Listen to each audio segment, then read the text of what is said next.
పవన్ కళ్యాణ్ గారు పవన్ కళ్యాణ్ గారు 2024 గెలక ముందు ఎలక్షన్స్లో మామూలుగా కాదు, అసలు సవాలు విసిరారు.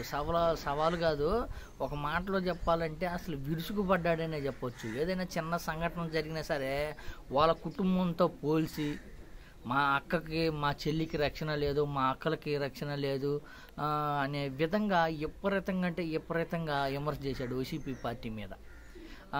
ఎక్కడైనా చిన్న సంఘటన జరిగినా కానీ దాని మీద తీవ్ర స్థాయిలో విమర్శించి ఇంకా ఈ వైసీపీ పార్టీని అరాచక పరిపాలనని అంతమొందించాలా, ఇంకా రాకూడదు, ఈ సైకో ఉండకూడదు అనే విధంగా భూస్థాపన చేస్తాననే విధంగా సంచలనం వ్యాఖ్యలు మాట్లాడారు.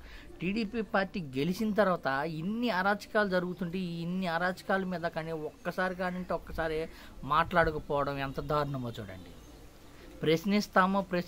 ప్రశ్నించడానికి కోసమే పార్టీ పెట్టానని జనసేన పార్టీ పెట్టి గతంలో ప్రతిపక్షంలో టీడీపీ పార్టీ మీద ఏ రోజు ప్రభుత్వం మీద తీవ్ర స్థాయిలో విమర్శించాడు. మంచి జరిగినా సరే విమర్శలకు కురిపించేది. ఇప్పుడు టీడీపీ పార్టీ గెలిచిన తర్వాత మహిళలు ఎంత దారుణంగా, ఏదైతే మైనర్ మహిళలు కానీ మామూలుగా మహిళల మీద ఎంత దారుణంగా జరుగుతున్నా కానీ వీటి మీద ఒక్కసారి కానీ మాట్లాడకపోవడం ఎంత దారుణం చూడు. టీడీపీ పార్టీ గెలిచిన నెలలోనే నలుగురు యువతలు దారుణంగా హత్యకు గురయ్యారు. అది వాళ్ళ అమ్మాయి ముందు వాళ్ళ తండ్రిని అతి దారుణంగా కత్తులు తీసుకొని దాడి చేసి చంపేశారు ఒక వ్యక్తి.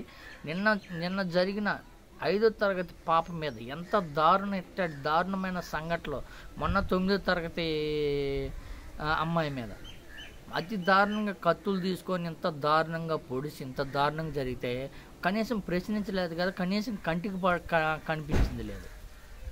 ఆంధ్రాలో ఉండా, తెలంగాణలో ఉండా, ఎక్కడ ఉండడో కానీ అర్థం కాదు. మళ్ళీ సీఎం తర్వాత సీఎం ఎంత హోదా పెట్టుకొని కనీసం ప్రశ్నించేదానికి కనీసం కంటికి కనిపించలేదంటే ఎంత దారుణం చేయదు.